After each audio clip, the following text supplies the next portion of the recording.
I want you to picture a completely blank presentation slide. Like no grid lines, no distracting 3D graphics, no Yeah. weird gradients, just a pure blinding white background. Right, the classic minimalist look. Exactly. And now imagine a single deep navy blue line starting in the bottom left corner. It tracks along for a minute and it skyrockets, tearing aggressively toward the top right corner. Which is, the universal visual language for an economic boom. Yeah, exactly. Now, on that exact same stark white slide, add a second line, maybe a muted dark red. Mm. And this one is the exact opposite. It starts terrifyingly high up on the y-axis, and then it just plummets. I mean, falling off an absolute cliff towards zero. Right. And this line represents the defeat of extreme public health risks, specifically infants and mothers dying. Which, if you're looking at the development metrics of literally any nation, is the holy grail. Wealth goes up, mortality goes down. You're looking at the textbook definition of an economic miracle. Right. I mean, if you're sitting in a boardroom and someone throws those two lines up on the projector, you stand up and applaud. The job is done. Yeah, you bring out the champagne. But here's the hook, and this is why we're doing this deep dive today. Right in the dead center of this pure white slide, sitting directly between the surging wealth and the plummeting mortality, there's a third element. A missing piece. Yeah, it's a massive blank human silhouette, completely empty inside, just outlined in this stark dashed red line. A structural void, the missing demographic, essentially. Today, we are unpacking a mountain of data covering the socioeconomic and demographic transformation of Tajikistan over the last few decades. And our mission today is to solve a paradox that, frankly, it kind of broke my brain a little bit when I first looked at the numbers. It is a wild data set. It really is. We're going to figure out how a country can quadruple its wealth, achieve nearly 100% youth literacy, and radically extend the lifespans of its people, while simultaneously, and this is the crazy part, leaving half of its core human capital completely invisible to the formal economy. It's a fascinating case study because top-line economic data, the numbers that actually make it onto the international news broadcasts, it usually acts like a high-powered spotlight. Right. It's incredibly dazzling. But the brighter the light, the deeper the shadows it casts. Oh, that's a great way to put it. Yeah, and our goal today is to step out of that dazzling top-line light, walk into the shadows of this specific data set, and map out the internal gears of an economy that is somehow racing forward while missing half its transmission. Let's start with the dazzling light then, because the miracle part of this story is objectively real. And to understand the shadow, we first have to understand the light casting it. So let's look at that deep navy blue line shooting upward. The data shows Tajikistan's GDP per capita absolutely skyrocketing. And crucially, and I know you're going to want to expand on this is measured in purchasing power parity, or PPP, in constant 2021 dollars. Right.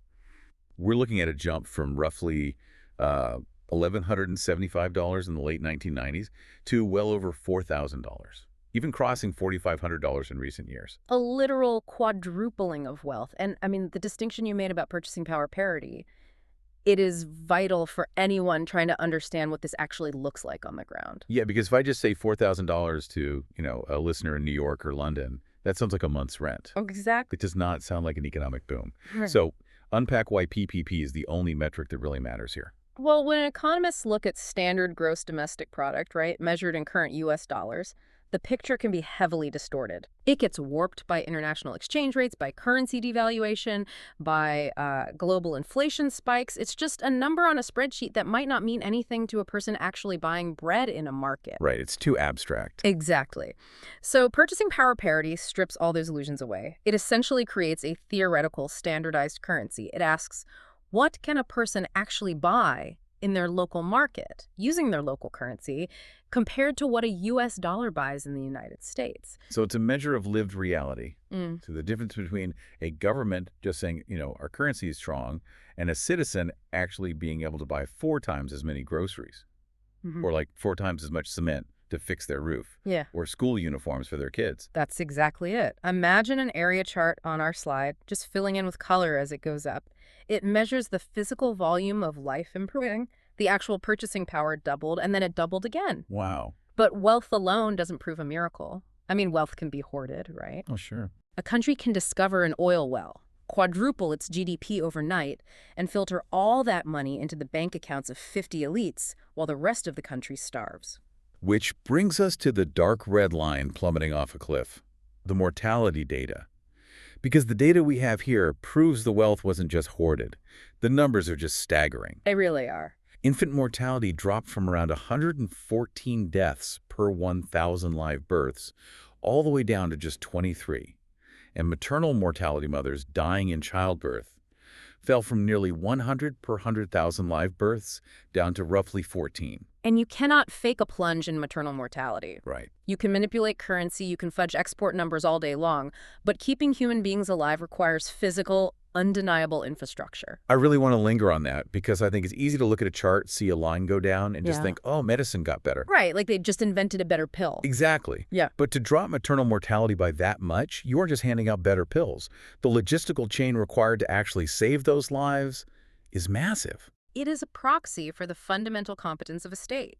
I mean, to drop maternal mortality from nearly 100 down to 14, you need a highly coordinated system. What does that actually look like in practice? Well, it means that physical roads had to be paved so that an ambulance could actually reach a remote rural village in the mountains. Oh, yeah. It means the local clinic had to be connected to a reliable power grid, so the lights and the fetal monitors stay on during a midnight delivery.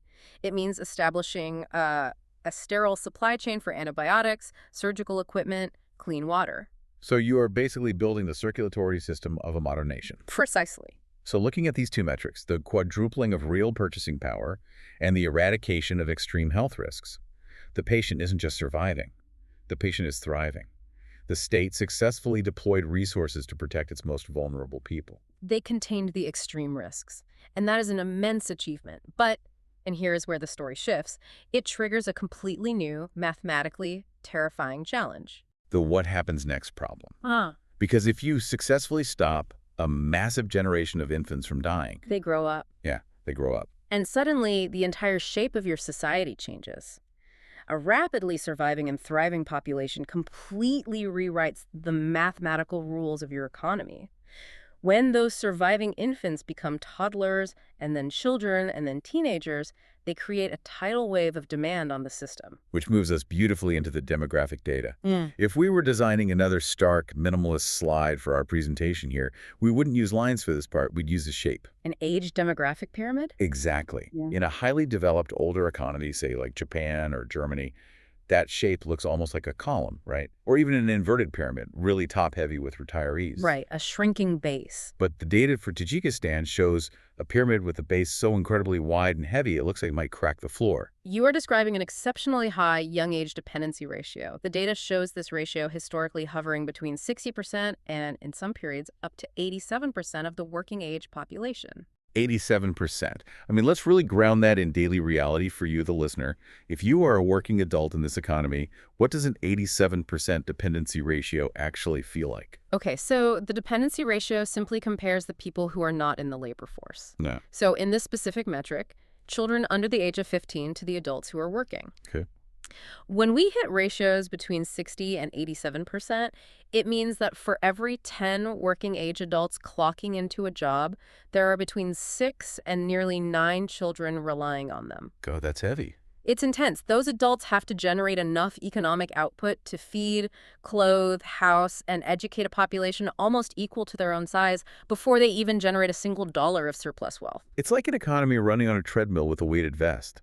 The sheer caloric intake required just to sustain that youth bracket is staggering, let alone the infrastructure. You have to build thousands of schools, you have to train tens of thousands of pediatricians and teachers. It is a massive demographic pressure cooker. Yeah. In the short term, it represents a crushing immediate burden on state budgets and individual households. Everything is just stretched thin. Yeah.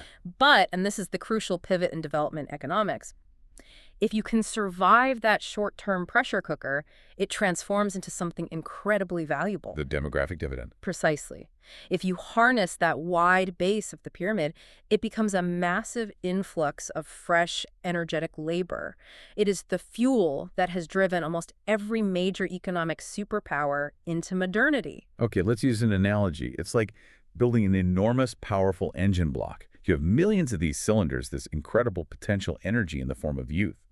But an engine block does absolutely nothing if you don't machine the parts correctly, give it the right fuel, and connect it to a transmission. Right, it's just a heavy piece of metal. Exactly. If you just leave an engine block sitting there, it rusts. And in an economy, if you don't educate and integrate that massive youth generation, your demographic dividend turns into a demographic disaster. You get mass youth unemployment, profound social instability, and entrenched poverty. The machining of those parts, the refining of that fuel, is the education system. The question every single economist asks when they see a dependency ratio that high is, did the state actually manage to educate them? Did the physical infrastructure keep up with the tidal wave of surviving children? And here is where the data reveals an absolute, undeniable triumph. Honestly, this might be the most impressive metric in our entire deep dive today. It really is stunning. Let's look at the education numbers. The adjusted net enrollment for primary education is sitting right around 98%. Almost every single child is in a classroom. And the quality of that containment is remarkable. If we look at youth literacy, specifically the 15 to 24 age bracket, which is the exact generation that represents the survival of that public health miracle, the literacy rate is essentially functionally perfect. The data shows numbers hitting 99.8% to 100%. They did it. They fed the engine, they built the schools, they trained the teachers, they got the books into the hands of the kids. They achieved total foundational coverage. And buried within this educational triumph is a metric that makes the ultimate paradox of this country so baffling. Okay, lay it on us. It's the Gender Parity Index, or the GPI. For youth literacy and primary enrollment, the GPI is exactly or effectively 1.0. Meaning absolute equality between boys and girls. Utter parity. Let's go back to our minimalist presentation slide. Imagine a simple waffle chart, or like a finely balanced scale. On one side, a little gray icon for young men. On the other, an icon for young women. The scale is perfectly horizontal. 99.8% literacy. Beautifully split 50-50. Girls and boys start exactly equal in the classroom. The state has successfully allocated equal foundational resources to its entire population, regardless of gender. Okay, I want to pause and synthesize exactly what we have built so far, because it sounds like an unstoppable juggernaut. It does. We have an economy that quadrupled its real lived wealth. We have a public health system competent enough to eradicate massive mortality risk and save a whole generation. We have a state that absorbed a crushing 87% youth dependency ratio, built the schools, and churned out a generation of young adults with 100% literacy and perfect gender equality. If you stop reading the data right here, this country is about to take over the world. It is the perfect launchpad. Until they graduate. Right. The transition from the classroom to the economy is where the high-speed rail line simply runs out of track. And this brings us back to that terrifying image from our introduction. The blank, empty human silhouette outlined in red dashed lines. Because the data tracking what happens to these perfectly educated, perfectly equal young people when they step out of the schoolhouse doors into adulthood reveals a structural chasm. It really does. Let's look at the financial reality. We use a specific metric as a proxy for economic integration here, which is adult financial independence. Specifically, account ownership at a formal financial institution or a mobile money service. Want to guess why? Because if you have a formal bank account, it means several things are happening at once. You likely have a formal wage-paying job.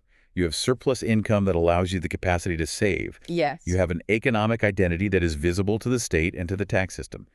You are an active participant in the flow of capital. That is the baseline of modern economic participation. And the data shows that as the GDP quadrupled, overall account ownership in Kyrgyzstan did grow significantly. Okay, that makes sense. But the gender gap that emerges is massive. Recent data shows male account ownership sitting at 62.5%. Which, for a developing economy undergoing rapid transformation, is a solid, healthy number. It indicates a majority of men are participating in the formal system. But female account ownership lags behind at just 46.9%. Wait, I need to make sure I'm understanding the mechanics of this. You have a gender parity index of 1.0 in the classroom. The girls are sitting right next to the boys, reading the same books, passing the same tests, achieving the exact same 99.8% literacy rate. Right. But the moment they hit the real world, there is nearly 16 percentage point drop-off in their inclusion in the financial system. And it gets worse. The drop-off in the labor force data is even more severe. When we look at the proportion of women aged 15 and older who are actually participating in the labor force, meaning they hold jobs or are actively seeking formal employment, that number plummets to roughly 20%. 20%. Yes. 80% of the adult female population is outside the formal labor force. It is a staggering divergence from the male employment participation level. It's like Imagine a diverging bar chart, with a zero line down the middle. On the left, a long, dark blue bar stretching out, representing male employment. And on the right, just this tiny, stubby, dark red bar representing female employment, hard capped at 20%. That's exactly what it looks like. It's like the state spent all this money, all this political capital and effort building this beautiful, state-of-the-art, high-speed rail line for education. It runs flawlessly. Boys and girls are traveling side by side at 200 miles an hour. But for half the population, the moment they get their diploma, that high-speed rail line just abruptly ends and they're dumped onto a dirt road. Where does all that human capital go? If they aren't working and they aren't in school, what are they doing? This introduces a crucial category in demographic and labor data. It's an acronym, NEET, N-E-E-T. Okay. It stands for Not in Education, Employment, or Training.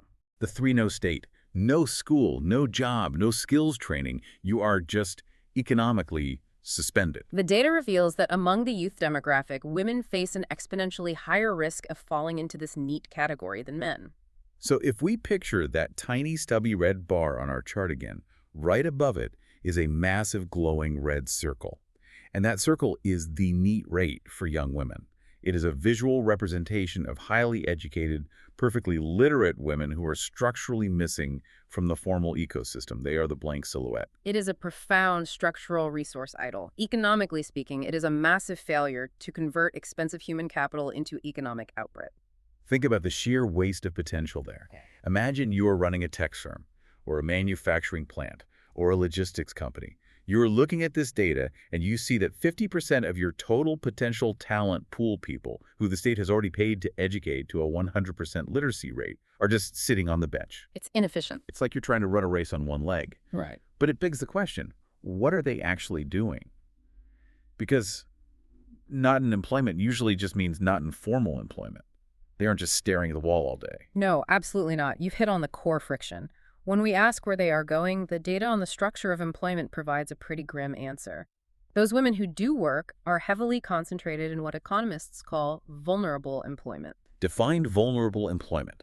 Are we talking about off-the-books work, like selling goods in a local market, or doing unpaid farm labor where you have zero legal protection and no reliable paycheck? That is precisely what it means. It encompasses the self-employed in informal, unregulated sectors and, crucially, unpaid family workers. The data shows female vulnerable employment sitting well over 30%. Wow. So, to answer your question about what they are doing, they are working, often performing incredibly hard, grueling labor. They are managing households, raising the next generation, tending to subsistence crops, but they are entirely excluded from the formal wage economy. They have no benefits, no legal workplace protections, no capacity to build a credit history, and their labor is not efficiently captured by the GDP.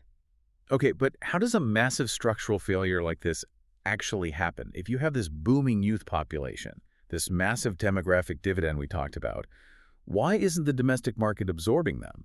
Why aren't there formal jobs for these literate young women, or for the young men for that matter? Which forces us to look under the hood of the economy itself. Exactly. To understand the lack of formal jobs, we have to look at what the Tajik economy is fundamentally made of. We have to analyze the sectors that are actually driving that quadruple GDP. And the data reveals a phenomenon we can call the agrarian trap. Let's lay out the data for that. Agriculture makes up a massive portion of the total GDP value added in Tajikistan. Historically, it fluctuates wildly, but it sits anywhere from 20% to as high as 36% of the entire economy in various years. Right. Now, if we zoom out and look at the standard path of economic development, the path almost every modern nation has taken, there is a process called structural transformation. Okay, walk us through that. Usually, when a country's public health improves and a booming youth population comes of age, that workforce migrates. They move from rural, low-yield family farms into urban centers to work in manufacturing. Eventually, as they build capital and skills, they transition again into high-tech services. That is how a demographic dividend is absorbed. You build factories. Right. You move your people from low-margin, highly volatile work into high-margin, stable work. You climb the value chain. But here, the structural transformation has stalled. The data shows an economy that is deeply bottlenecked by agriculture. And agriculture, particularly in this geographic region, is an incredibly limiting economic engine. Because it's so unpredictable. Yes, it yields very low profit margins, it is highly vulnerable to climate shocks like droughts or floods, and most importantly, it is strictly capped by physical resources. Which brings up perhaps the most terrifying single data point in our entire stack. Let's talk about the water. The data indicates that a staggering 92% of all annual freshwater withdrawals in Tajikistan are dedicated entirely to agriculture. I want you to really think about the physics of that number. Imagine you are the Minister of Economics. You have a booming population of newly educated youth. You desperately need to create millions of new formal jobs. But your primary domestic industry is farming. And that farming sector is already drinking 92% of your entire country's water supply. You are trapped. You literally cannot grow the agrarian sector much further because you are hitting a hard ecological ceiling. The physical environment will simply not allow it. You cannot plant another 1,000,000 acres of cash crops if you have no water left in the rivers to irrigate them. And there is a secondary consequence. If you are pouring 92% of your total fresh water into low-margin agriculture, you are effectively starving any potential high-value industrial sectors of the resources they need to function. You can't build water-intensive manufacturing if the farms are taking it all. Okay, this is where the paradox becomes a true mystery. Let's map this out logically. The domestic agrarian economy is maxed out on water. They can't absorb the millions of new youth workers. Half the workforce, the women, are sidelined into unpaid domestic labor or vulnerable off-the-books work. And yet, the GDP quadrupled. Yes, it did. The blue line skyrocketed. How? If the engine has no transmission and it's out of fuel, how is the car moving forward at 100 miles an hour? Because they found an external engine. This is the secret gear hidden in the shadows of the data. When a domestic labor market completely lacks the capacity to absorb a demographic dividend, that massive energetic labor force doesn't just evaporate, it moves. Migration. The data reveals that the Tajik economy is heavily, fundamentally reliant on a passive economic pillar: external remittances. If you look at the balance sheets, the categories of net secondary income and personal remittances are massive. We are talking about hundreds of millions of dollars flowing in annually, constantly propping up the economy. So the puzzle pieces locked together. Because there are no factories to work in at home, the young men leave. They travel abroad, primarily to larger neighboring economies, historically places like Russia. They take on the heavy construction labor, the service jobs, the manual work in a foreign market.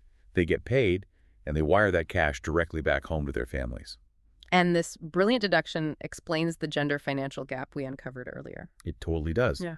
The men emigrate, which forces them to enter formal financial systems abroad to send the money back. They get the bank accounts. Yes. The women stay behind in Tajikistan. They manage the household, they raise the kids, they do the unpaid agricultural work on the family plot to survive.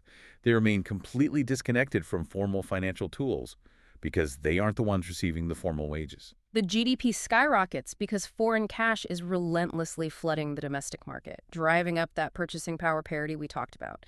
Families can buy more goods, build better houses, pay for health care. But the internal gears of the domestic economy, the factories, the businesses, the domestic job creation, remain fundamentally stalled. It's an economy on life support from abroad. It's a passive economic pillar. They are renting out their demographic dividend to other countries. But this raises the ultimate question of governance. It does. If you have this massive 99.8% literate youth population just sitting there eager to work, why hasn't foreign capital rushed in to build manufacturing plants? If I'm a global manufacturing conglomerate, a literate, eager workforce is exactly what I'm looking for. Why is the data on manufacturing value added so incredibly low? We even see years in the dataset with severe negative growth, catastrophic drops of -23% or -31%. Why won't anyone build the factories? That is the multi-million-dollar question that dictates the future of this country. To answer it, we have to look past the economic data and examine the data on governance and institutional bottlenecks. Capital, especially foreign direct investment, or FDI, is inherently cowardly. Cowardly, I like that. What do you mean by that? I mean that money only flows where it feels safe. Investors will not commit hundreds of millions of dollars to build a physical factory unless they have a guarantee of stability, predictability, and the rule of law. And the data measuring the safety and efficiency of the business environment in Tajikistan is highly concerning. Let's look at the institutional metrics. How do we quantify a safe business environment? Organizations track several key indicators. Let's start with regulatory quality. This measures the ability of a government to formulate and implement sound policies that actually permit and promote private sector development. Are the laws clear? Are the taxes fair? Is it easy to start a business? Right. The data shows Tajikistan's percentile rank globally is extremely low, generally hovering in the 10% to 20% range. Which means that 80 to 90% of the other countries on Earth offer a more favorable, predictable regulatory environment for a business. If you are an investor, you have 150 better options before you look here. Exactly. And the metric for control of corruption, which captures perceptions of the extent to which public power is exercised for private gain, essentially, how likely are you to be shaken down for a bribe to get a permit, is even lower. Ouch. It has spent years hovering between the 5th and 15th percentile globally. Okay. Furthermore, metrics evaluating broader government effectiveness and the rule of law sit in similarly depressed percentile brackets. Let's translate this into our visual presentation. Imagine a radar chart. You know those spiderweb charts that have different points for different metrics? Let's plot regulatory quality, rule of law, corruption control, and government effectiveness. In a healthy, functioning system, the data points stretch far outward toward the edges of the web, creating a large, robust shape. But here, the shape is severely contracted inward. It is almost completely collapsed around the center dot. That inward collapse represents institutional friction. Think of it like trying to navigate an impossible maze. An investor wants to build a factory to employ thousands of young, literate women, but before they can lay a single brick, they have to navigate a maze of opaque regulations, secure 50 different permits from 50 different officials, and hope the laws don't arbitrarily change halfway through construction. Yeah, that's a nightmare. Most foreign capital takes one look at that maze, turns around, and leaves. So the cowardly capital runs away. And the data proves this. The numbers on foreign direct investment net inflows are highly erratic. It doesn't flow smoothly. It moves in unpredictable, desperate spikes and crashes. Without a stable regulatory environment, foreign companies simply will not risk the massive long-term capital expenditure required to build modern, efficient manufacturing plants. So they don't build the factories. And without the factories, you can't absorb the literate youth. You remain stuck in the agrarian trap, desperately relying on that 92% water usage. You remain utterly dependent on your young men fleeing the country to send money home from abroad, while your young women are sidelined into vulnerable, unpaid labor. The institutional friction is the padlock on the structural transformation. It connects every single dot, but it also leads us to the final, most alarming revelation in our data stack. Okay, let's hear it. Because while this internal engine is stalled and locked, the top-line GDP is still growing. The country is still consuming, still expanding, but that growth is leaving a profound, toxic mark on the physical environment. We can call this the smoke in the room. I want to spend some real time on this because the metric economists use to measure this is brilliant. It's called adjusted net savings. Break down how this is calculated because it completely changes how you view a country's wealth. Traditional gross domestic product is a very blunt instrument. It just measures the total value of goods and services produced in a year. It's a simple accounting of cash flow. But it possesses a massive blind spot. It doesn't account for what you destroyed or depleted to generate that cash. Give me a real-world example. If you own a house and you chop down all the structural timber holding up the roof and sell it for firewood, your personal GDP for that day goes through the roof. You made a lot of money, Right. but tomorrow you are homeless. Traditional GDP says you are rich. Adjusted net savings tells the truth. So adjusted net savings tries to calculate the true, sustainable wealth creation of a country. Yes. It starts with the gross national savings, the money the country is putting away. Then it does some crucial arithmetic. It adds the money invested in education because that is building human capital. We like that. But then it subtracts the depletion of natural resources. It subtracts the cost of energy depletion. And crucially, it subtracts the estimated economic damage caused by pollution. It puts a literal dollar value on the smoke in the room and deducts it from your bank account. And when we look at the adjusted savings, carbon dioxide damage data for Tajikistan, the trend is an aggressive, frightening upward curve. Historically, this damage cost surged from around $133 million up to over $588 million. We also see rising costs in the tens of millions for particulate emission damage, the actual physical soot in the air that causes respiratory failure. Okay, let me push back here because I want to play devil's advocate for a second. Is this just the inevitable, messy, growing pain of any nation trying to pull itself out of poverty? That's a common argument, yes. Because if you look at the Industrial Revolution in the United States or the UK, it was filthy. The skies over London and Pittsburgh were black with coal smoke. The rivers caught on fire. Is this environmental toll just the natural, unavoidable phase of early development? Or is this a specific, unique vulnerability because their domestic industry is stalled and they lack the capital to build modern, clean infrastructure? The data strongly suggests it is the latter. This is not the byproduct of a booming, diversified, modern industrial base that is rapidly innovating and will eventually invent its way to clean energy. This is a specific structural vulnerability. Because they lack the foreign direct investment to build high-efficiency, modern, clean manufacturing, the economy is relying heavily on older, dirtier, brute force methods of energy use and resource extraction. They are burning the furniture to heat the house. The data on adjusted savings, energy depletion confirms exactly that. It shows a steady, continuous drain. They are burning their foundational resources just to keep the GDP climbing, rather than generating sustainable wealth through value-added innovation. Let's visualize one final chart for our minimalist presentation. A scatter plot. On the horizontal x-axis at the bottom, you plot GDP growth.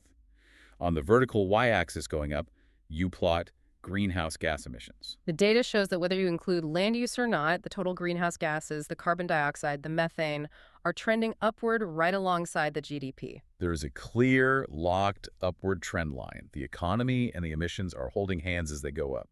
Which means they have fundamentally failed to achieve what environmental economists call decoupling.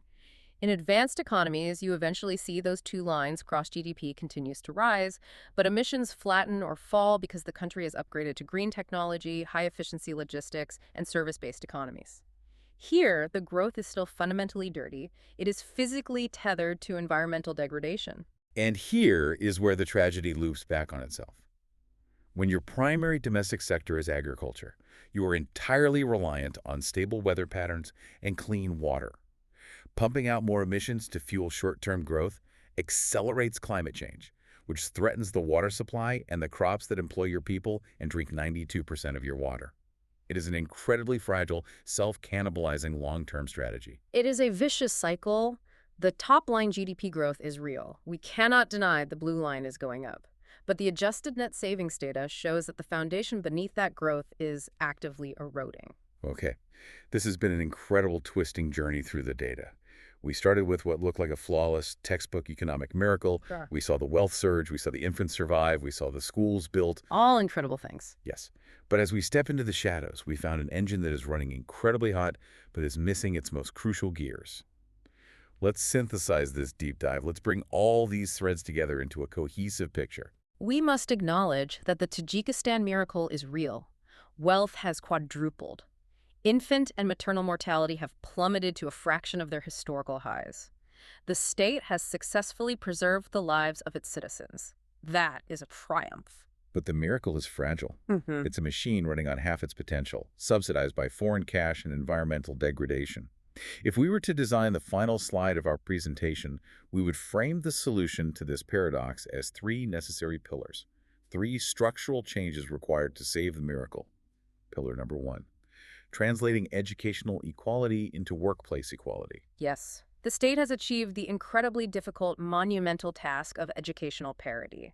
The gender parity index in the classroom is 1.0. Now, they must figure out how to translate that educational equality into financial inclusion. They have to unlock the missing female human capital that is currently trapped in the NEET category or relegated to unpaid domestic labor. Right, because you just can't scale that way. You simply cannot run a competitive modern economy by leaving 50% of your literate, capable population out of the financial system. Pillar number two, escaping the agrarian trap. Agriculture cannot be the endpoint of their structural transformation. With 92% of fresh water already spoken for, they have hit the ecological ceiling. The domestic economy must diversify. They must intentionally move away from an over-reliance on a water-starved, climate-vulnerable agricultural sector and shift into higher-value services and manufacturing.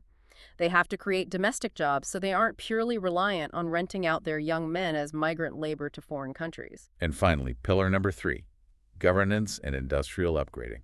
Because to achieve Pillar 2, to build those factories and transition away from agriculture, you need capital. And to get capital, you need a stable, transparent regulatory environment. Improving the institutional metrics, fixing the regulatory quality, dismantling the corruption maze is the absolute prerequisite for attracting the foreign direct investment needed to build clean, modern industries. It's a domino effect. Exactly. If they can fix the governance, they get the factories. If they get the factories, they get the jobs. And if they get modern factories, they can finally decouple their growth from the rising environmental damage that is currently shadowing their GDP. Whether you are a listener running a global business, managing a small team, or just trying to understand the economic dynamics of your own local community, the data here teaches us a universal, profound lesson. Top-line growth can mask deep structural rot. It really can. You can look at a dashboard and see the revenue going up. You can see the major crises averted. But if you look closer, if you step into the shadows, you might find that your internal systems are stalled, your resources are maxed out, and you are leaving half your best talent sitting on the table. And that leaves us with a critical reflection to end on. We just spent this time mapping out how an entire country can achieve nearly 100% youth literacy, perfectly equal between men and women, yet somehow manage to live half of that population entirely invisible to the formal economy. The data clearly outline the missing silhouette in their economic picture. I want you to look at your own industry, your own organization, or your own community. What is the missing silhouette in your data? Who are the highly trained, fully capable people that your system has successfully educated but fundamentally failed to integrate? That is the question you have to answer. Yeah. Because if you don't find them, your engine will always be running on half its gears. Think about that white presentation slide. Think about that red, empty silhouette in the center of the miracle. Who is it in your world?